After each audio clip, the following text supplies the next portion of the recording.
in the words of Maya Angelou, when you learn, teach, and when you get, give.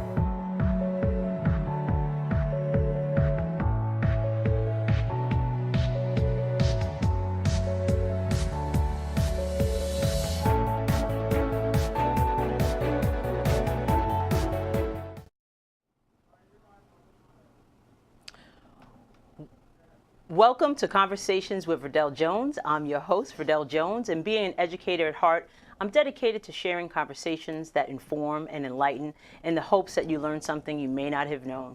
Well, I am so excited to be here today. We have a great show planned for you. We have a lot of stuff to talk about tonight, so I'm going to jump right on in. But first, I would like to thank Melrose Corley. She's an independent Tracy Lynn consultant. She provided my jewelry for today, so when the shot comes back to me, you will be able to see my beautiful earrings and my necklace. And I also want to thank Nancy Vargas Johnson. She is a realtor in the Long Island area. If you're looking to buy or sell a home, you can contact Nancy. Even if you're looking to buy and sell a home out of state, she can hook you up too. So make sure you contact her. So I had a lot going on. As you can see, I'm back. You can see my necklace and my earrings. Beautiful. Thank you so much, Melrose. Love them. I had a lot going on this week. So we're going to talk a little bit about what was going on with me this week in our week in review. And we're going to get that started right now. I went to D.C. I think it was weekend before last with my girlfriends, and we always get together and we do these girls trips and we have a lot of fun. And just so happens I was on Facebook the other day, and Facebook, you get all the news from Facebook, right? There was an article that talked about how women should hang out at least twice a week, and it improves their health. And this was done by the Oxford University. Researchers said that it improves your health if you have fun with your girlfriends at least twice a week. It improves your recovery time if you're sick. It lessens your anxiety. So the bottom line is, hang out with your girlfriends as much as possible. And that's what I try to do. My girlfriends live out of state. I only have a couple of close ones that live here. I think it's about finding that time, and we try to find that time. So girls, hang out with your girlfriends. It will improve your health. That's your excuse you can use for your significant other. I also was the co-host for the Long Island Shoppers Showcase this past Sunday. We had a lot of great vendors here. It was so much fun to be a co-host here. So I want to give a shout out to Bobby and a shout out to Rudy. It was a great, it was a great time. It was really a lot of fun. So I'm looking forward to more of the Shopper Showcase. If you did not see that, make sure you check that out on the Strong Island Television Facebook page. You can watch the replay of that. Again, it was a lot of fun. And then Sundays, we always have Sunday dinner. I really wanted to mention that this week because it's really important for you to embrace and, love on your family. And every Sunday we get together with my parents and my grandfather, my brother, my husband, our kids, and we really have a good time. So I just want to say also, so girls, hang out with your girlfriends, and also everybody should really embrace and love on your family. You only get one family. Sometimes they might not be the best, but you only get one, and so we really enjoy each other on Sunday. The last thing before we take a quick break, I want to remind everybody that we're having our Rhyme, Write, and Recite Collective on June 8th at the African American Museum in Hempstead. You see the application information there. So if you know of a 12th grade student that is going to graduate this year and going to college in the fall, and they have a flair for the spoken word, please make sure that you let them know about this scholarship. We gave away or awarded $3,250 to 3 students last year. We had a great event. We're also looking for authors. Again, we're going to have it at the African American Museum in Hempstead. So you can contact me for information. And we're so happy that we secured that venue. It's a great venue. It's really going to be a great event. So make sure you contact me. So this week is, or this month, I should say, is Women's History Month. So we are going to have 4 dynamic women joining us in studio today. Today we're talking about defining ourselves and women speaking out. And when you hear the women that I have here today, you will be just proud. You know, they're really women that are doing their thing and really having an impact on our community. So for Women's History Month, I wanted to have some great women in studio, and we sure do. It's also Colon Cancer Awareness Month, so we're going to be talking to let me see if I get this right, a gastroenterologist about colon cancer screenings. So we're going to be right back. We're going to take a couple minutes break, and when we return, we're going to have our first guest here on Conversations with Verdel Jones.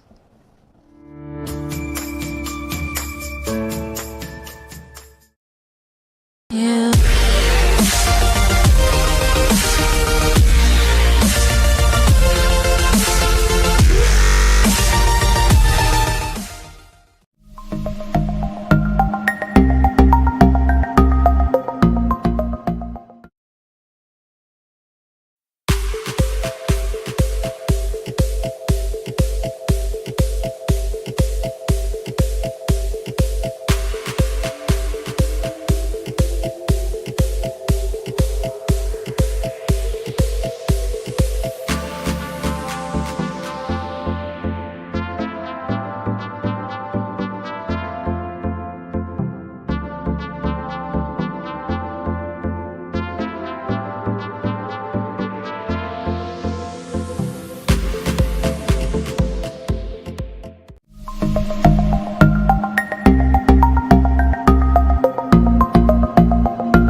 Welcome back to Conversations with Verdel Jones. As you see, we have our first guest here, Dr. Cynthia Quainu. Hi. Quainu. I knew. You know what? That's perfect. No. Everyone knows me and names. So as I was saying, March is Colon Cancer Awareness Month. So I'm so happy that you're here to talk about, colon cancer and what people need to do to screen themselves for it, because I think it's an important topic. So you are a gastroenterologist. Yes. What does a gastroenterologist actually do? What body parts do you deal with? Okay, so we basically manage diseases that affect the digestive tract, which include the esophagus, the stomach, the small bowel, the liver, the pancreas, the colon, the rectum. And that's a lot of areas. Yes. And you know what? You're mentioning all of those, and with all of those body parts, there's disease that happens in all of those body parts. Exactly. So you address that. What's the Alex Trebek was just diagnosed with pancreatic cancer, stage 4. Yes. So you hear these things, and there's so many diseases or things, cancers that people can get. Absolutely. So I'm glad, like I said, that you're here to talk about this colon cancer, because colon cancer is curable, right? Yes. When detected early, it's curable. Right. Why did you want to become a doctor? Oh, wow. Out of the desire to help people. Yeah, I decided pretty early on. I think my mom says I was three years old. Really? So, yeah. Wow. And how did you know you wanted specifically working with the digestive system? So that came later on during my training, during my residency. I had to make some decisions. I was pretty fascinated with the liver early on. Okay. It's a pretty complex organ, and it affects the body when it's not well in several ways that people don't even really realize. So through that, I chose That's so cool. I love this. You know, a woman being you know, a doctor, it's a male dominated field. Yes. So how do you navigate that with all these, because I work in education. You would think it's not a male dominated field, but I'm an administrator, and at the administration level there's a lot of men. Right. So how do you navigate that, and being a black woman also? Right. I navigated it by finding people who are like me, looking for other women, looking for other women of color, either to celebrate with or commiserate with, however you want to look at it. Exactly. And also finding mentors that also have So the important. similar Yeah, characteristics. mentors are very, very important. You know, and I would imagine, I'm making assumptions here, but it is a small community, especially in a specific field, I would think, right? Yes, Black women who actually, are you know, gastroenterologists, exactly. So that's great. So let's get into it.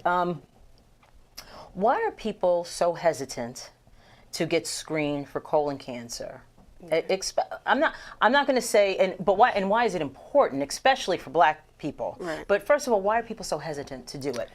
I think some people have some embarrassment about talking about their rectum or their anus and about bowel movements. And, you know, there's nothing really that sexy about talking about illnesses that affect that part of the body. Right. So it can be difficult to talk about. But we shouldn't ignore the diseases that affect those parts, because it could be deadly. It could be deadly. Right. You know what? I think sometimes too, it's a matter of being comfortable with somebody to be able to share, you know, those issues with. Because, like you said, nobody wants to talk about that. So I think that's, you know, I know people are kind of uneasy about that, especially if they're not comfortable with it. And so that brings me to, you know, especially black people. They need to, it's very important for us to be screened as well.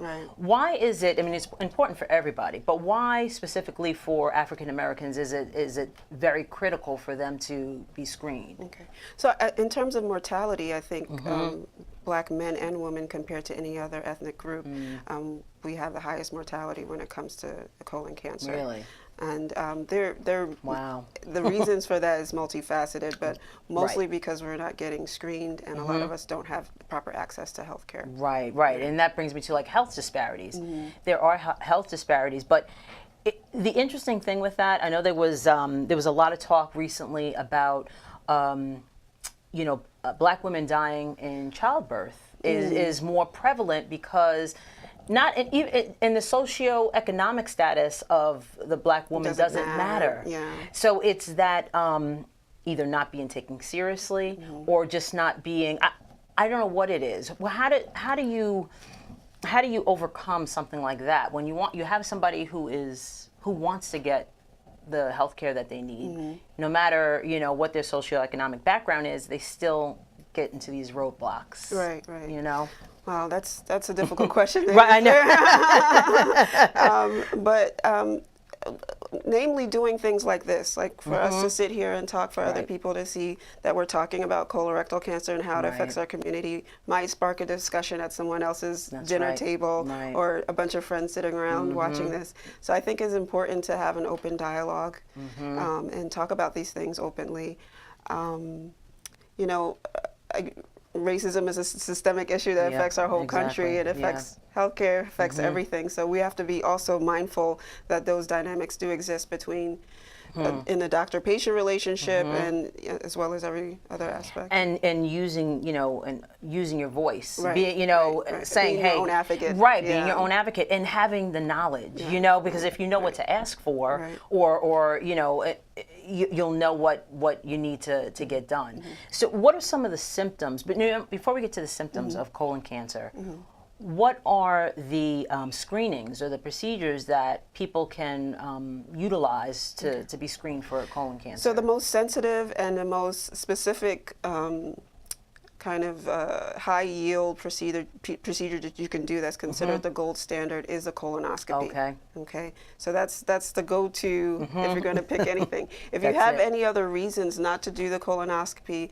if it's like other comorbidities that you have, medical problems that Okay. might preclude you from getting anesthesia or something like that. Right, because they do put you under. Right, Right. right. Or if there's any other reason that a colonoscopy can't be considered for you, there are other options that are not as good, but there are other options that you could explore. Like a scan, and you see Like always on yes. TV the stool. The stool Yeah, test, you're right, as the a stool commercial, test. yeah. Right, exactly. Yeah, yeah. So, but the colonoscopy is really the gold, gold standard, yes, for something absolutely. like that.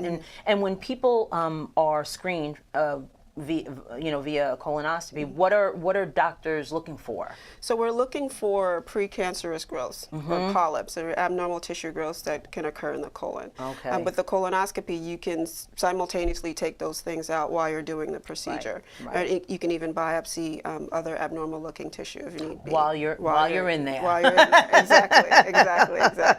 Get it all done. Right, exactly, in one shot. So if you have polyps, because I hear that expression, when people get colonoscopies, they find out they have a polyp. Does that mean that you're eventually going to get cancer, or is it like, what does that mean? So if the polyp can be successfully removed, then we've abated we've decreased your risk somewhat. But you have to undergo a surveillance that's more aggressive than someone who does not have any polyps. So if you got your first colonoscopy done and you had no polyps, it was completely normal, you can reasonably repeat your colonoscopy in 10 years. Really? Yes. If you have one polyp, two or three, up to three polyps, excuse me, if you have one or two polyps, you repeat in 5 years. Okay. If you have three or more, you repeat in 3 years. Really? And obviously, if you have some type of genetic problem and multiple polyps, then other testing has to be done, and you could Wow. get your colonoscopy more frequently. Interesting. Yeah. Very interesting. And people don't like the prep. People don't like to prep. They don't. Because it involves you depriving yourself of food for a half a day and then drinking a large volume of solution that causes you to have diarrhea to flush out your system. But there are new, low volume, more tasty preps, if you will. But I mean, the end result is the same. And, Right. It's just something you have to endure. You have to get it done. And what age should we get our first colonoscopy? So for black men and women, it's been the guideline that it's 45 years. Wow. Yeah. And why is that? Because of the prevalence of it in our community, or? Right. Okay. Absolutely. Okay. So say, for example, as I share with you, I had my first colonoscopy. I think it was 45. Right. I had some stomach issues, and the doctor said, let's do a colonoscopy, which is great. The gastrologist, it's not gastrologist, it's gastroenterologist. I just say gastro. You can say doctor. GI for sure. GI, yeah, thank you. He ordered a colonoscopy, which is great. Because some doctors may have let that slide, but he went on and said, get this done. But what are some symptoms that people can look out for in reference to colon cancer? Okay. So blood per rectum, having blood when you wipe or blood in your stool. I think at this point in the game of the disease, we've kind of passed the point where we can write this off as having hemorrhoids. It's not appropriate. If you have blood and you haven't had it before, you should do something. You should get it, examined. That should be looked at. Having abdominal pain, weight loss, a fatigue from anemia. But these are all symptoms that would occur if you have kind of like an advanced stage cancer. Okay. A lot of the early stage cancers and the polyps, you wouldn't have any. Won't know. Right, you wouldn't know. You wouldn't have any symptoms. So that's why it's important. Even though you feel well, everything's going great, you still need to get screened. Wow. So it could be laying dormant. You don't even know. You don't even know. Wow. If you have polyps, yeah. Now, can diet and exercise help you be colon cancer free? It can help decrease your risk for colon cancer. Okay. So even if you're doing all the right things, you still need to get screened. But diets that are high in red meat, high in processed meats have been associated with higher risk of colon cancer. Exercise, sedentary lifestyle has been associated with colorectal cancer. Interesting. So, and the lack of exercise will lead to the obesity, which leads to diabetes, which is highly correlated with colon cancer. Is that right? As well. Yes. Oh, that's why in the African American community it's right. So we have a lifestyle issue. Wow. Right? Yeah. So you educate people around these topics. So how can people, if they want to get more information, how can they reach out to you? How can they, because I would love to see, I'm sure you do, you speak everywhere about this. It's such an important topic. So how can people reach out to you? So I'm at Brookdale Hospital. My office number is 718-240-6025. You can call for an appointment. And I guess we can leave you Brookdale BK. And Brookdale, oh, that's your Twitter account, right? Yes. We do have so at the end of the show, what I'm going to do is I'm going to flash your contact information again, excellent. so people can get in contact with you. It was a pleasure meeting you. It was a pleasure talking to you. Thank you so much for Thank you. being here. Thank you. We're going to take a quick break, and when we come back, we will have our next guest. Thank you for watching Conversations with Verdel Jones.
Everybody get up when you're feeling down.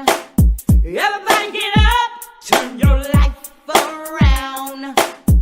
When you trust yourself, you have the power to make up your life. Studio 1031 is an environment where excellence is always expected.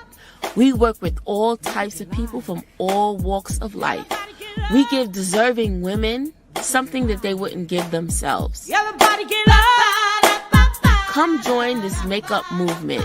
When you're feeling down, turn your life around. Make up your life.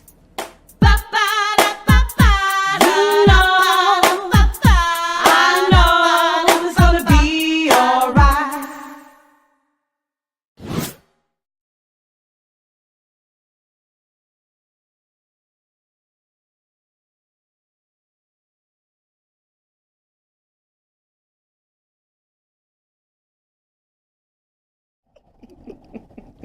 Welcome back to Conversations with Verdel Jones.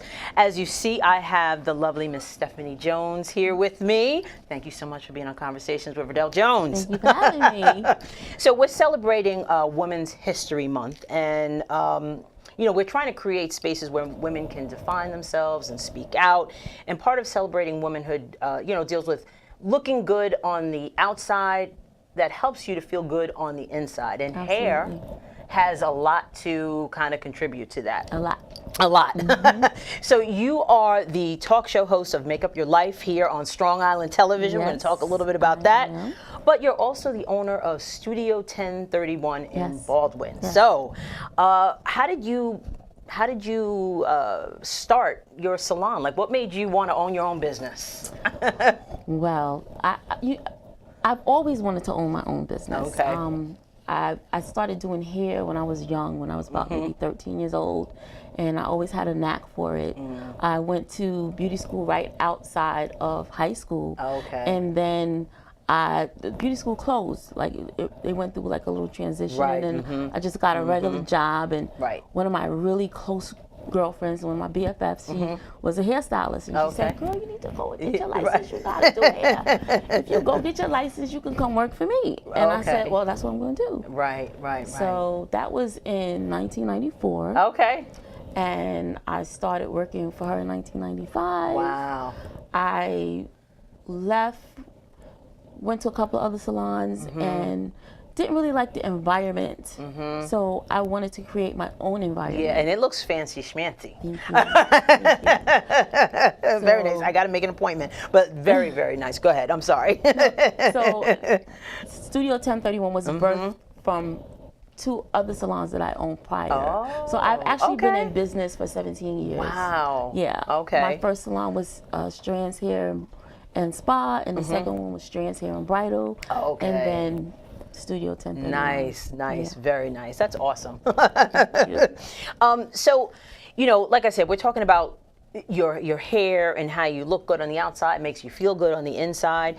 And and I really wanted to talk to you about natural hair, because there's been a lot of movement toward, women of color, African American women moving toward natural hair. Yeah. Why do you think that's become so prevalent? Well, first of all, we've had a lot of issues with hair falling out. We've had a lot of issues with alopecia. We've had a lot of issues with relaxers. So I've been natural for about 14 years, up underneath all this weed. But I've been natural for about 14 years. I've weaned most of my clients off of relaxers because That's awesome. relaxers That's are great. being linked to uterine fibroids. Right. I remember I saw a show that you on here, and you were talking about that. Yeah. Yeah. I mean, they're not saying they're not saying that that's what it is, but it's being linked the same way Right. that hair color was being linked to cancer. Okay. So, people are taking precautions. Right. And once you can identify hair loss, that's when you have to take that extra step as a licensed professional. Right. I also studied trichology Okay. back in 2011. And what's trichology? It's the study of hair. Okay. It's, how it grows, all aspects of the skin Okay. and scalp. So I know a little bit more than the Right. average Yeah. hairstylist. Right. And what prompted me to go further my education was one of my clients began to have hair loss. Wow. And she was a regular client. And you know what, the link between relaxers and uterine fibroids, African American women have a high, Yes. rate of uterine very fibroids. high. I think every woman I know has fibroids. Yes. Yes. And we relax our hair. Right. But so keeping the natural, like I did the big chop about over 22 years ago. And I loved, my hair was short, it was great, but sometimes I let it grow out. But how do you maintain natural hair? There's different ways you could do it. You could wear something, like you said, you have your hair on now, right? Protective style. So let's talk a little bit about that. How to manage and how to care for natural hair. Well, in my salon, we all do natural hair. So Okay. basically we have a lot of natural clients that come in. So if you can afford to come to the salon every 2 weeks, get your hair washed, conditioned, steam treatments, twist outs. Sometimes our clients get their hair blown out. So Right. they wear it straight, Right. but they Right. want to have the duality of wearing it straight or curly. That's the beauty of it. Yeah, that's that black girl magic. Okay, Right. That's yeah, that's is, really I the magic. Yeah, And that's why I would never ever put a relaxer in my hair again, because I can wear it so many different ways. yeah, definitely, definitely. And as we get older, the hair starts to thin out Yes, it naturally does. anyway. Yes. So I took a look at my mom 15 years ago when I started to see how she was thinning, and I was like, you know what? I'm gonna stop doing this. Right. And I stopped. It's so true. I find like, what about products? Because there are 1,001 products for natural hair care, and I'm a product junkie. So I said, let me try this. Like, what can you recommend for individuals that wear their hair natural? I know it depends on what kind of hair they may have, but what are some suggestions for women looking for a product that is right for them? You're gonna go through trial and error. That's for sure. Right. I have weaned my clients off. I've given them the big chop, and we've played around with different types of products. Is that you have to find what's good for you, because everybody's hair texture is different. Right. So I also tell clients to stay away from water-based products. Okay. So water is if that first ingredient is water, then you Yeah. kind of want to shy away from that. Okay, that's and a great you can tip. also make your own products at A lot home. of people do. Yeah, that is lot the of best. people do. That is Yeah. one of the best ways to deal with. We have so many. It's a big boom now. You It know, really is. with the natural hair. So we big have boom. we're saturated. It's so hard to decipher what to get. Saturated. It really, really is. is. It You is. know, and then what happens is you start to use a product and you're like, oh, this is it. This product is the bomb. And then all of a sudden you use the product a month later and it's like, this not the product is same. not the same. Yeah. Why does that happen? It's so frustrating. I think it happens because the product is from the beginning is not good for the hair, and a lot of these products are water based. Right. So I really feel like you should get your own and mix your own products together. And what type of things would you mix? What type of things are good for your hair, no matter what, you know, curl pattern or whatever you might have? Coconut oil, Okay. olive oil, rosemary oil. Okay.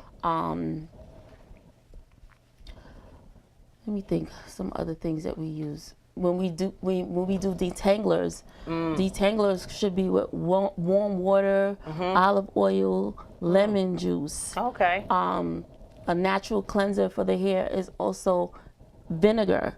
Really? Yes.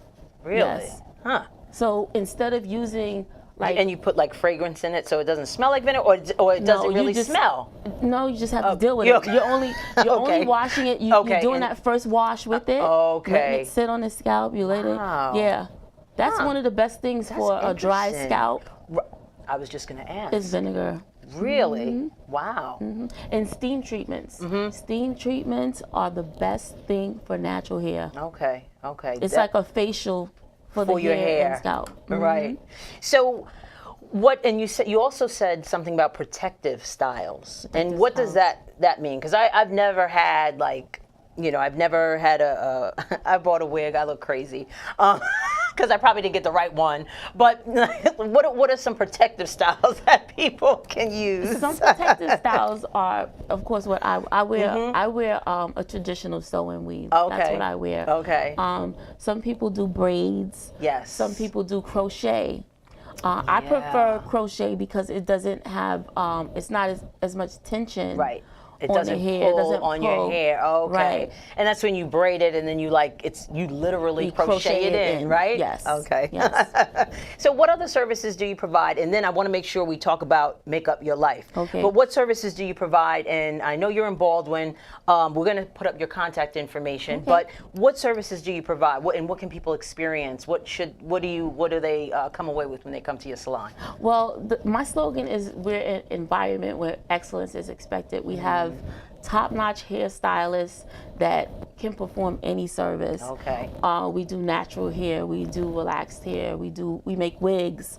That's right. We do full head weaves. We do colors. Anything that you're looking for, we do all hair at all textures, all types. Nice. So let's talk about your show here on Strong Island, Make Up Your Life. What is the show about? How can people watch it? And I see you guys are having a great time. So tell people about that. Yeah, we're having a great time. We really are. Make Up Your Life is exactly what it is. It's a women's empowerment show. We also want to do some makeovers for men as well. So we're not limiting it to women. So my co-host and I, Lori, we're very good friends. We've been doing makeovers on people for a few years. Okay. But it's just our clients and our friends. So I'll say, oh, listen, I have a friend. I do her hair. And I want you to do her makeup. And so we do a little ambush makeover. So we decided to do. I love it. We decided to make a show out of it, but we wanted to give back. So all of our makeovers are totally and completely free. Nice. We give makeovers to deserving men and women. And we partnered with Bloomingdale's Tony Jefferson, and she does our fashion styling for us. Okay. Oh, nice. Yeah. Oh, nice. So you actually do that on the show? We actually do it we actually bring the guests out on the show, but we do a lot of the behind the scenes at our salons. Okay. That's awesome. And when can people, when can they watch it and tune in to see Make Up Your Life? 8 o'clock Sundays, Strong Island TV. Like and share. Like and share. Stephanie, I want to thank you so much for being a guest on Conversations with Verdel Jones. It was so nice meeting you face to face. And we're going to take a quick break, and when we come back, we are going to have our next guest. Thank you for watching Conversations with Verdel Jones.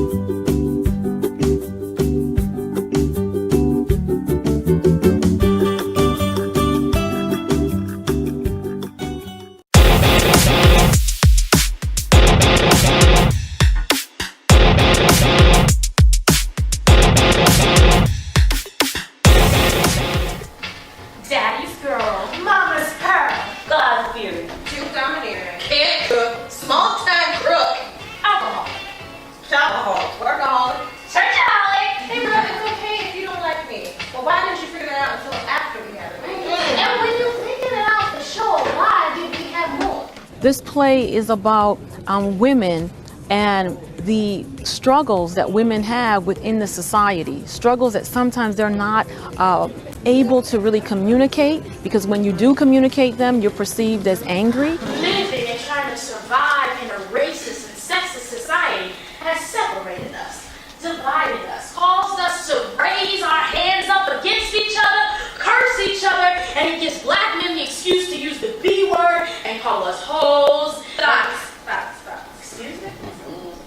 That hoe over there. I sent out a call to all my sisters, so to speak, and asked them, had they ever written on any issue, poetry, prose, anything that they felt like they wanted to share.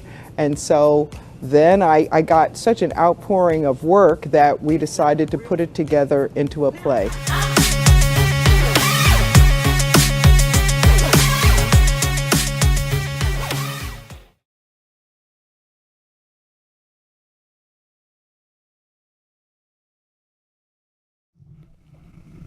Welcome back to Conversations with Verdel Jones. I am delighted to have these two women here with us in studio. We have Marsha McNair, and you guys know who this is, Maya Jones. So we are celebrating Women's History Month, and like I said, I have two passionate women here who are, they're passionate about sharing their voice.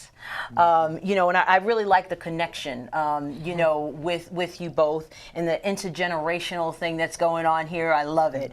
So Marsha McNair is the co-author of the award-winning musical Sisters on Fire, and Maya is the founder and editor-in-chief of Shades of Long Island. So welcome both to Conversations with Verdel Jones. Mm-hmm. So Marsha, could you tell us a little bit about, we saw the clip there, but can you tell us a little bit about Sisters on Fire and how it kind of came to fruition? Well, Sisters on Fire is about creating awareness about the many issues facing African American women in society today. And we wanted a way to motivate people to fight against social injustice. And we've had a long history of that in our community. But recent events, we saw a certain apathy starting to grow, and so we thought, how can we reach people without seeming preachy? Right. So, right. You know, so Sisters on Fire has poetry, it is prose, it's more a form of edutainment. Right. I saw, there was a clip, I think, on Facebook today. I saw the singing in there, and there was a little rapping in there. Yes. And so now you co-authored Sisters on Fire. Yes. So from the music to everything, that's all your creation and your co-author as well? Well, the music is by Nyrisha. Okay. And she is a young woman who lives in Pennsylvania. Oh, nice. She's gotten a couple of awards herself. That's awesome. And has a small production company. Okay. And I thought it was important that with this type of play that we give opportunities to other women of color. Right, absolutely. So she came up with the music. Okay. However, at the very beginning, Jusan Williams was very instrumental in creating the music and doing the choreography. And our latest revival, which is at the East Village Playhouse, Jusan has been able to join us again. So we're really excited about that. Oh, that's awesome. That's awesome. So again, sharing our voices, getting our voices out there is so, so critical. Right. And Maya, you started Shades of Long Island.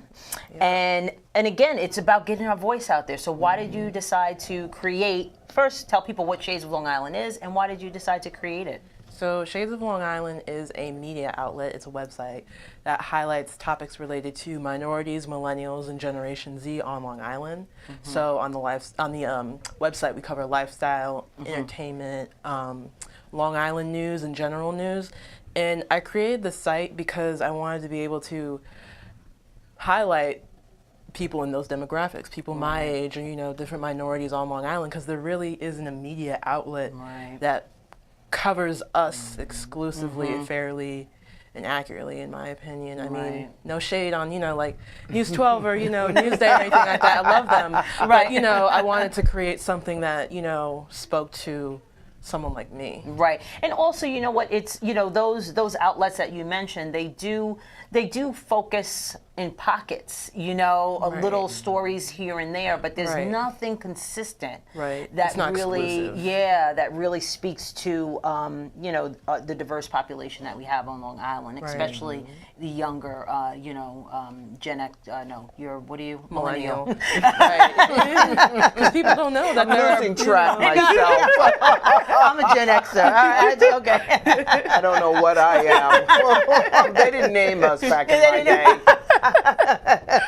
But I think it's important to have those voices out there. Because people don't know that there are like Black people and Asian people and Latino people on Long Island. Some people don't know that. Yeah, exactly. Long Island is a very segregated, environment. Yeah, and that's one of the issues we deal with in the play, the fact that Long Island is one of the most segregated areas in the country. Absolutely. And it motivated me to write a poem, Long Island Just Isn't Long Enough, which has been excerpted in a couple of anthologies. And so though the entire play isn't about Long Island, we do have that Long Island perspective in there. And my co-author, Anissa Moore, and we both teach at Nassau Community College.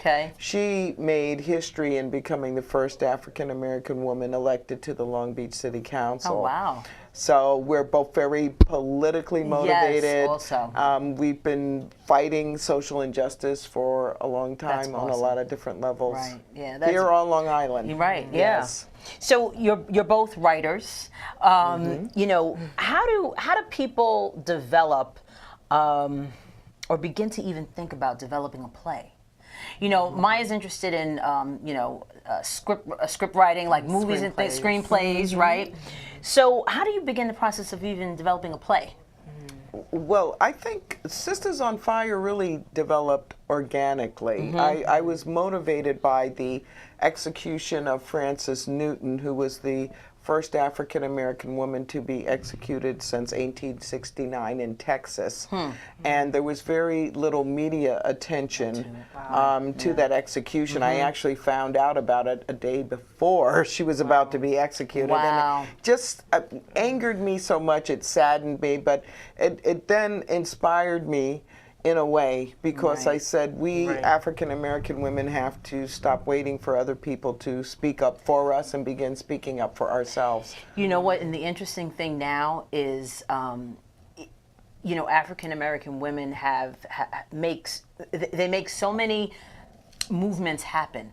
You know, you look at a lot of things that are going on right now. Exactly. And our voices are really shining, and we're speaking out and speaking up, and I think it's important to, you know, to kind of nurture that, you know, and our young people are doing that, our old people are doing that, you know, it's just, you know, I think we're maybe fed up.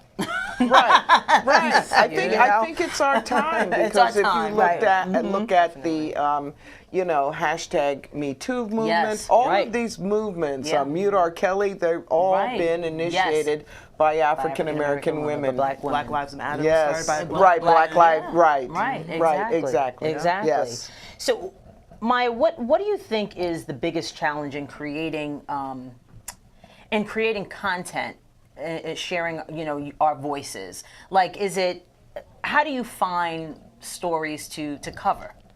Well, I mean, sometimes, like, especially when I, like, initially started, which was, like, back in January, I think it was kind of hard to find, like, some of the minorities on Long Island and their stories. And their, like, that's why I'm glad there's, like, Black Long Island, like, that Facebook group. And I was able to, the more I've been into, I met Marsha, you know, through Long Island Girl Talk. And, you know, I was able to eventually find, you know, minorities and people of color to, you know, reach out to for stories and to cover. But initially I was like, where are we at? You can go to a few places and find us. Right. So it was a little hard. I would look on social media, and you know, like, I'm like, I know there's minorities on Long Island. I have to find them. Like, where, like, you know, so, and like the amount of coverage, like I said, which is why I created the site, was lacking. Absolutely. So it was hard to find people at first. You know, I think, you know, what I was saying in the beginning, the intergenerational connection, you know, that was made because, you know, you work with Marsha on some things, and, you know, Natasha, nurse, you know, as well. And I just love that. But what advice would you give, or what advice can each of you share to kind of build on this? Because I think it's so important. So what advice would you share with others trying to make those intergenerational connections to get our voice heard? Well, I think that social media, it often gets a bad rap, but there are some aspects to it that make a lot of this much more doable than it was in my day, when you wanted to spread your message, you had to photocopy something and hand it out on the street. You don't have to do that You don't have now. to do that. Right. Exactly. And so I would say people need to start with that and search out the positive groups, the proactive groups of like-minded individuals on social media. Even for writers, there are many writer groups online for people of all ages and races, and they provide a terrific support system. I know in terms of after we wrote the play, the idea of now what do we do? How do we get it out there? I did a lot of net searching for contests, for festivals. That was the way I found out where do I send my play? Who do I connect with? We have been in the New York New Works Theater Festival, but how did I find out that group? Online. Just online. So that's a big suggestion I have. People shouldn't be afraid so much of social media. It's how you use it. How you use it, right. Definitely. Use it for good. Right. Definitely depends on how you use it. Any suggestions for continuing the intergenerational dialogue? Well, I would say, like, I guess for my generation, like millennials connecting with other generations, like there's a fine balance between being humble and not being afraid to ask. There's a balance that you have to have. And I mean, for me personally, I mean, I love talking to people who are older than me. Like, I've always been around people who are older than me, and I just love the wisdom and the experience. So appreciate that, because, you know, people who are older than you, they've been through life. They can tell you some things that you can avoid, you know? But at the same time, don't be intimidated, and remember that just because you're young, you know, that doesn't necessarily mean that you don't have experience, or that you can't go up to a person who has more experience and say, hey, you know, this is what I want to do. So find a fine balance in between being humble and being assertive and knowing what you want to say. I like that. I like that. Yeah. So you mentioned, Marcia, Long Island Girls Talk. Yes. This is, I love this. Me too. When I found out about it, I was like, oh my God. It's so awesome. And you're the executive Well, director. I have this on tape, so we want you to come speak to our girls. I would love to. I would absolutely love to. I have a lot of witnesses to this. You love it, so we want to see you there. You heard it here first. You heard it here first. So you're the executive director of Long Island Girls Talk. What is Long Island Girls Talk? Well, Long Island Girl Talk was motivated by the idea that there's a lack of diversity in television and film. And in terms of women, in terms of people of color. And so we thought, how can we begin to address this issue? And maybe when you start to think about a problem, you might need to just start small. You know, sometimes if you think of it on too large a scale, it kind of overwhelms you. Absolutely. So thinking small, what can we do locally? We decided that perhaps we can create a program for girls to encourage them to enter those industries, to do career exploration, and so that they would have exposure to, especially the technical aspect that most women are afraid of. We wanted the girls not just to sit in front of the camera, but also to be behind the camera. And so that's how Long Island Girl Talk was born. A very small group of girls. We got together and said, hey, you want to learn how to create your own television show? And they were all excited. They didn't know how hard it would be. Right, yeah, and it's hard. It's not easy, right? They didn't know. It is not easy. And it's. I know Maya has, attended some of the events, and she, with the young girls. What age group are the girls involved? 8 to 18. Oh, wow. And every year we have different groups. Right, so we have a younger group of girls this cycle. Okay. And Maya is actually our social media coordinator. So she's an essential part of the success of this group, definitely. It's awesome. And I love, and you know what? You're doing a good job. She is. Thank you. You're doing a great job. Oh, she's a godsend for us. Right, yeah. As you mentioned with social media, it's so much, it's overwhelming, and to have someone who really gets it is a blessing. And to get our message out there. That's right, and get the message out. And the girls are creating some real interesting work, but if nobody's watching it, if they don't know about it, it doesn't really matter. So, because you were speaking about intergenerational dialogue, and I think that's one thing that happens with Long Island Girl Talk, because the parents actually, we work with them as well, and they get to see what concerns their girls have, how they feel about school, how they feel about the future, how they feel about politics even. It's real interesting to get the point of view of the, they're not millennials, who's way behind?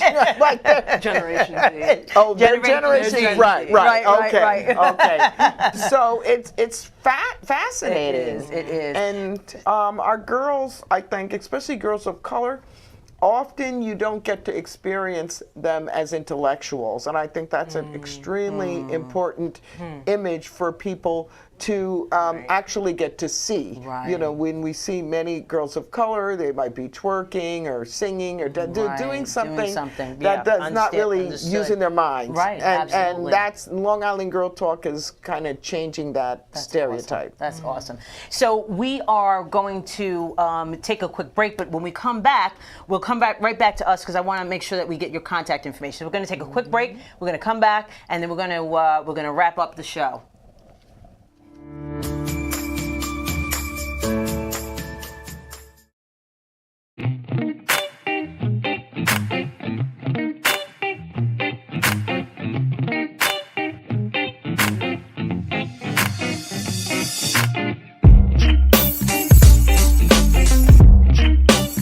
Premiumbeat.com.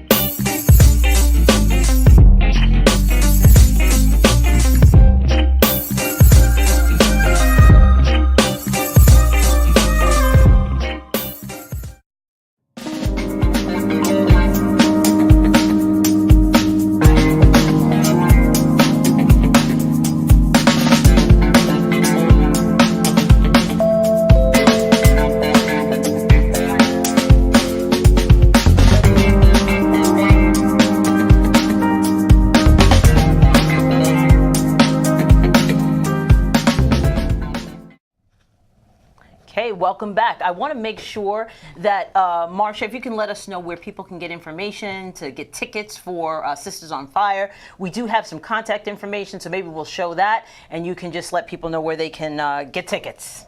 Well, the easiest way to get tickets is to go to our website, which is sistersonfire.com. Remember, that's SISTAS, all right?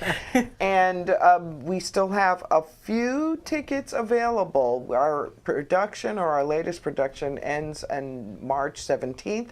So I would hurry and purchase those tickets now. Okay. And Maya, I know you are looking for writers, supporters, sponsors. Where can people contact you? Yes. I think we have some information about that as well, so we'll show that. And Maya, just let people know what you're looking for and how they can reach you. Well, it's shadesoflongisland.com, and the Instagram is LI Shades. The Twitter is Shades LI, and on Facebook, the handle is Shades LI as well. And yes, like she said, I'm looking for writers, videographers, photographers, sponsors. Use all the help I can get, so I'm a part of Shades of Long Island. All right, okay. And also, we had some fabulous women in here today celebrating Women's History Month. I want to make sure that everybody knows how to reach Dr. Cynthia Queno. We can show her contact information as well. Colon cancer screening. Make sure you get your colon cancer screening done. We also had Stephanie Jones. Stephanie Jones is, she's a host here at Strong Island.